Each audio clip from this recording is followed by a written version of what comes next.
dengan kami di HMPS PPKN Podcast. Nah, hari ini kita akan mengangkat tema tentang pengaruh media sosial terhadap moral. Sebelumnya, saya ingin memperkenalkan diri. Perkenalkan, nama saya Dedi Widianto dari Divisi Jaringan Komunikasi dan Informasi. Nah, untuk siang hari ini kita sudah kedatangan narasumber yang luar biasa. Boleh diperkenalkan Mas, namanya siapa? Ya, terima kasih untuk kesempatan yang telah diberikan. Saya mohon izin untuk memperkenalkan diri. Perkenalkan, nama saya Yoga Ardiansa atau biasa dipanggil Yoga, dan saya adalah alumni PPKN UAD. Dan saya juga kebetulan sebagai dimisioner HMPS PPKN UAD pada periode 2020. Kabarnya gimana nih Mas? Alhamdulillah untuk kabar baik, luar biasa. Untuk kesibukannya sekarang? Untuk kesibukan sekarang seperti yang kita ketahui bahwasanya sedang menempuh studi lanjut, yang mana salah satu tujuan untuk menempuh studi lanjut ini adalah untuk memperkaya wawasan dan pengetahuan kita agar dapat terus menggali apa yang ada pada diri kita, ilmu-ilmu baru yang bisa diterapkan di dalam kehidupan kita.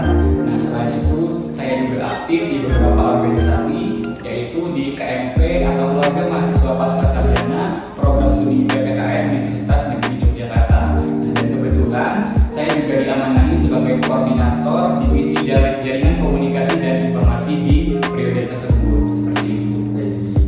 Langsung saja kita beralih ke topik untuk siang hari ini, yaitu pengaruh media sosial terhadap moral.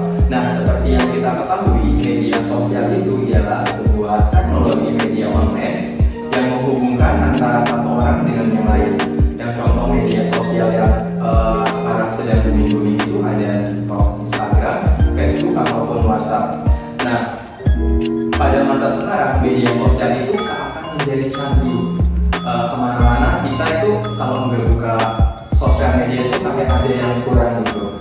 Nah, untuk pertanyaannya, menurut Mas juga, bagaimana sih media sosial itu dapat mempengaruhi dari moral tersebut? Terima kasih untuk pertanyaan yang telah disampaikan.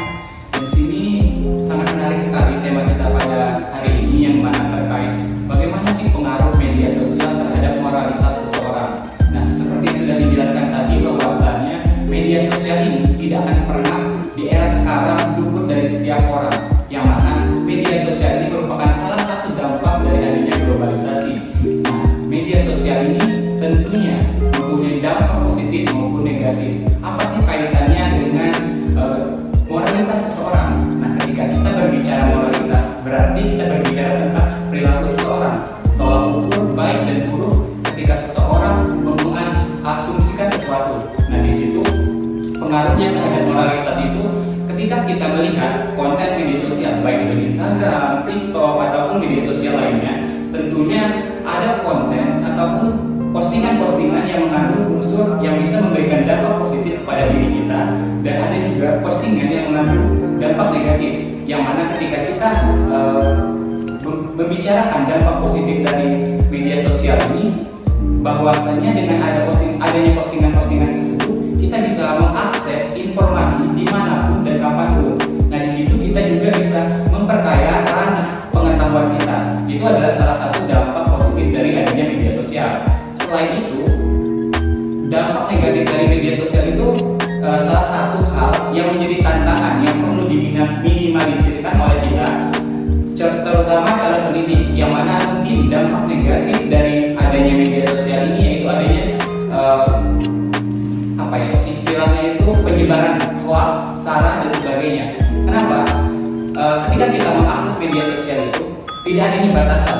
Batasan ini sebenarnya adalah kontrol bagaimana seseorang dalam bermedia sosial, bagaimana mereka menjaga dari kemaringan pemikiran mereka untuk tidak memposting hal-hal yang negatif yang dapat mempengaruhi pemikiran seseorang. Nah, ketika seseorang menyebarkan hal-hal yang berbau negatif, nah, postingan tersebut akan dilihat oleh banyak orang ataupun publik. Nah, di sini postingan yang bersifat publik tersebut akan diserap oleh orang-orang. Nah, yang bahayanya di sini ketika seseorang tidak bisa memfilter apa yang mereka tangkap dari media sosial itu, akan berpengaruh terhadap moralitasnya. Dalam artian, misalnya ketika mereka ingin mengikuti budaya barat yang mereka dapatkan dari sosial media itu, nah di situ mereka mencoba untuk menerapkan apa yang telah mereka lihat.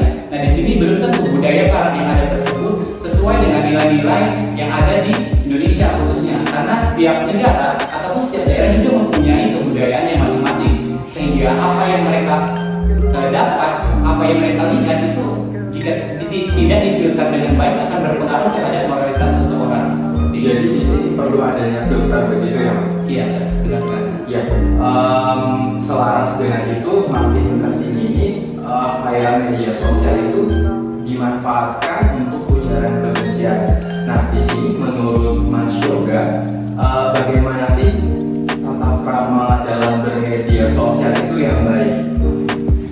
Jika kita berbicara tentang tata krama dalam bermedia sosial, itu pastinya berhubungan dengan etika bermedia sosial, yang mana ketika kita bermedia sosial ada beberapa hal yang perlu kita perhatikan.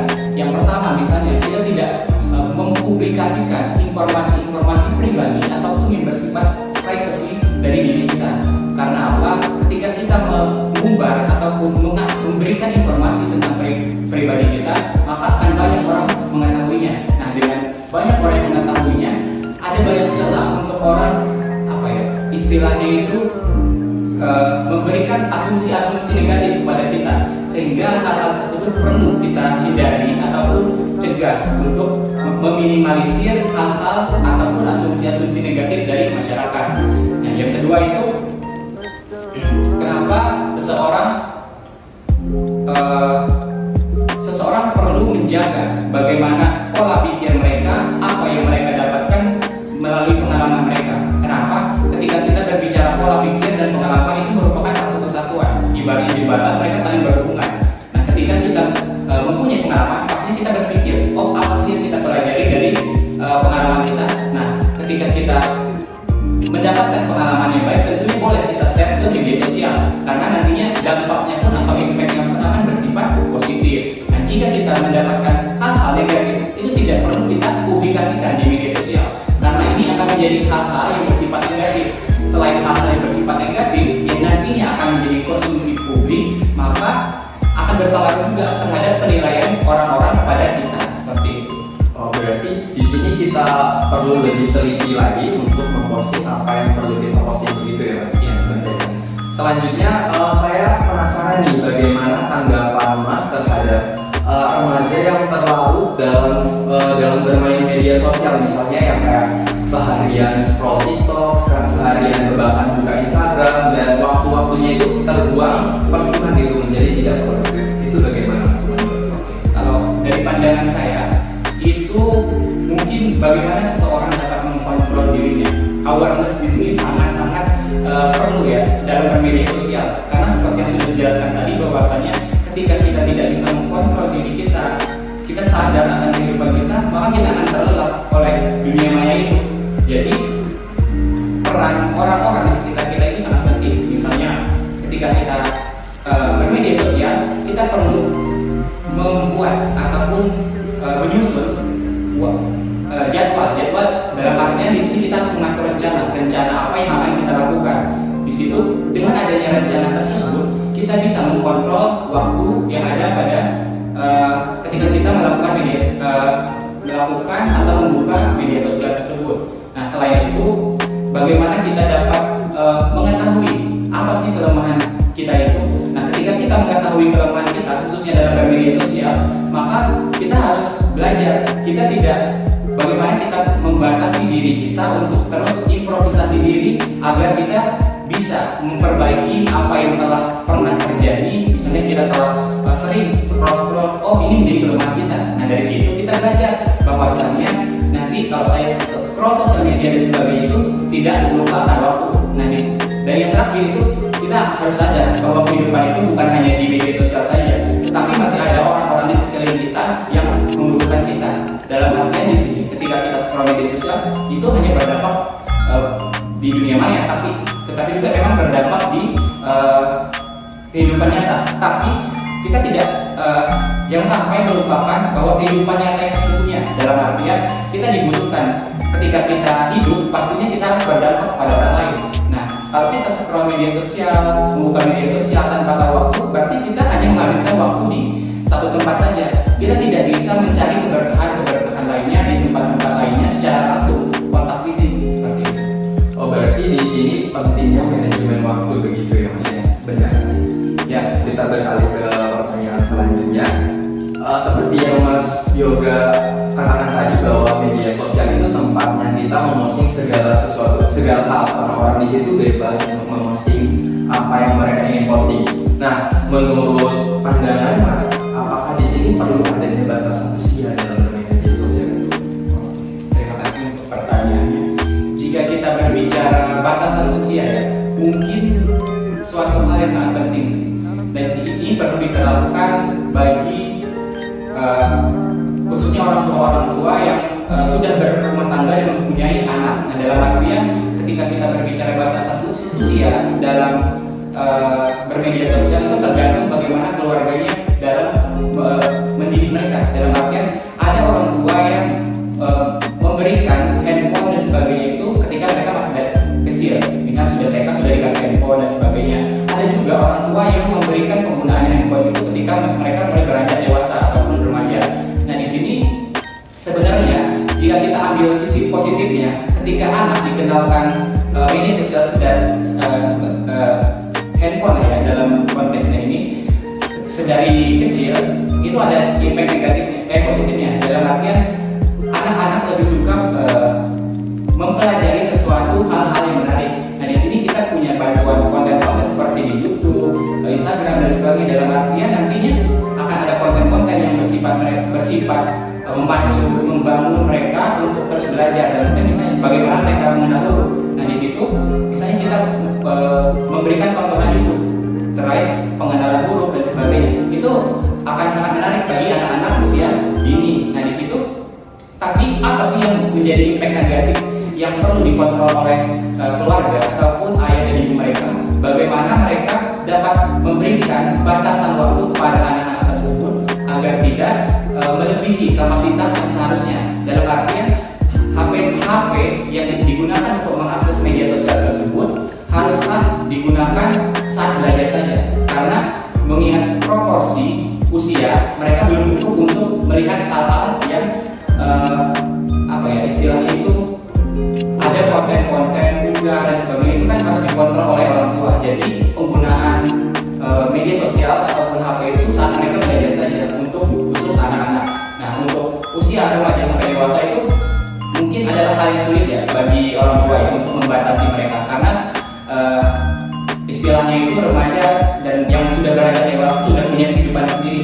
Dalam artian orang tua ya hanya bisa menasihati dan sebagainya. Namun ketika kita membangun habit itu atau kebiasaan sedari dini, maka akan melekat pada diri seseorang. Nah, melekatnya kebiasaan atau habit positif pada diri seseorang itu membuat pribadi seseorang tersebut dapat mengontrol bagaimana mereka menggunakan media sosial dan sebagainya. Seperti itu. Ya, terima kasih Mas atas jawabannya yang sangat luar biasa.